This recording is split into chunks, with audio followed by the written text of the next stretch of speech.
What if happiness isn't something to chase, but something already here, waiting for us to notice? That's the heart of Ilara Vance's book, The Secret to Feeling Happy with What You Have.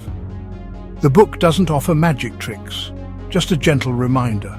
Joy is often right in our hands. We spend so much time waiting for happiness to arrive with the next big thing, a job, a house, a milestone. But Ilara Vance teaches us to embrace the life we have now, with all its imperfections and simple beauties. Imagine your life as a home you already live in. Instead of dreaming of a different house, start decorating the one you have with gratitude. This isn't about giving up on dreams, but about finding strength and joy in the present moment. When you appreciate what you have, you build a happiness that isn't easily shaken. Happiness isn't a distant goal. It's something you create moment by moment with what's already around you. Ilara Vance invites us to see our life as a garden, unique, imperfect, and full of hidden beauty. We often compare our garden to others, wishing for their flowers instead of tending our own. But when we nurture what's ours, we discover its special magic. Maybe your garden has sturdy trees or fragrant herbs, different but wonderful in its own way.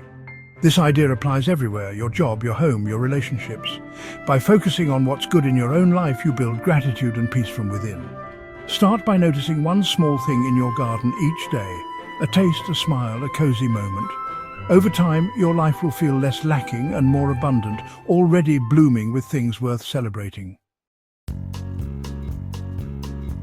The book warns about the mirror of comparison, especially in our social media world.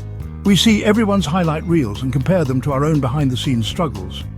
This distorted mirror only shows what we lack, never the full story. Ilara Vance urges us to put down that mirror and look at our own journey, our own progress.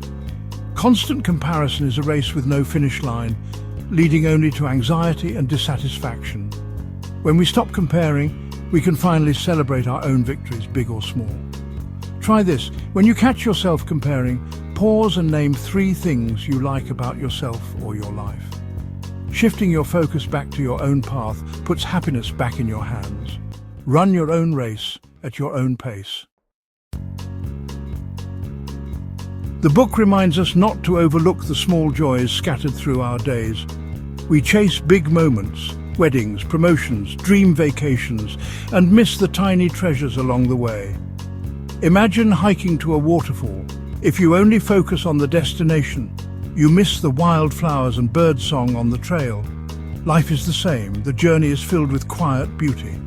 Most days are ordinary, but small joys, a laugh, a sunset, a finished task, make them meaningful. Happiness grows when we slow down and notice these moments. Try putting your phone away and tuning into your senses. What small joy can you find right now? The secret is simple. Happiness is already here, in the little things we so often miss.